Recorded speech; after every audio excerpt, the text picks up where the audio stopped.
ప్రభునందు ప్రియులైన మీకందరికీ యేసుక్రీస్తు ప్రభువారి నామములో శుభవందనాలు తెలియజేస్తూ ఉన్నాం. ఎడారిలో సెలయేర్లు అనే దిన ధ్యానము కొరకై స్వాగతం. ఆగస్టు 25 చెరలో ఉంచబడినట్టు. గలతీ పత్రిక 3వ అధ్యాయం 23వ వచనం. గతించిన కాలంలో దేవుడు ధర్మశాస్త్రం అనే శిక్షకుని క్రింద మనిషిని ఉంచి దాని ద్వారా విశ్వాసానికి దారి సిద్ధపరిచాడు. ఎందుకంటే ధర్మశాస్త్రం మూలంగా మనిషి దేవుని న్యాయ విధిని తెలుసుకుంటాడు. దాని మూలంగా తన నిస్సహాయతను గ్రహిస్తాడు. ఆ తర్వాతే దేవుడు చూపిన విశ్వాస మార్గాన్ని సంతోషంగా అనుసరించగలడు. దేవుడు ఎప్పటికీ మనలను విశ్వాసంలో బంధిస్తూ ఉంటాడు. మన మనస్తత్వాలు, పరిస్థితులు, పరీక్షలు, నిరాశలు ఇవన్నీ మనలను నలుమూలల నుండి కట్టడి వేసి విడిపించుకోవడానికి ఏకైక మార్గమైన విశ్వాస మార్గం వైపుకు మనం మళ్ళేలా చేస్తాయి.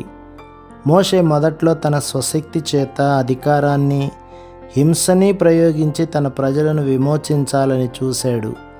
దేవుడు అతన్ని 40 సంవత్సరాల అరణ్య ప్రదేశంలో బంధించి ఉంచాడు. అప్పుడే మోషే దైవ కార్యాలు చేయడానికి సమర్థుడయ్యాడు.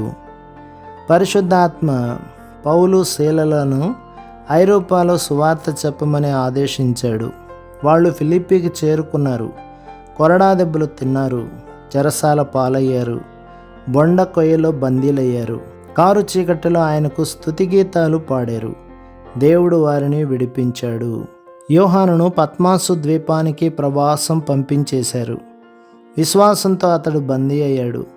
అలాంటి బంధకాలు లేకుంటే అతడు దేవుని మహిమాన్వితమైన దర్శనాలను చూసేవాడు కాదేమో. నీకు ఏదైనా పెద్ద ముప్పు వాటిల్లిందా?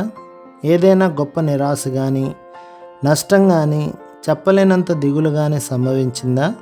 కష్టకాలంలో ఉన్నావా? ధైర్యం తెచ్చుకో. విశ్వాసంలో నువ్వు చెరలో ఉన్నావు. నీ కష్టాన్ని సరైన దృష్టితో చూడు. దాన్ని దేవునికి అప్పగించు. అన్ని విషయాలు సమకూడి జరిగేలా చేసే దేవునికి కృతజ్ఞతాస్తుతులు చెల్లించు. ఎన్నో దీవెనలు పొందుతావు. సాధారణ పరిస్థితుల్లో కనిపించని దీవెనలు, సహాయము, దేవుని నడిపింపు నీకు కనిపిస్తాయి.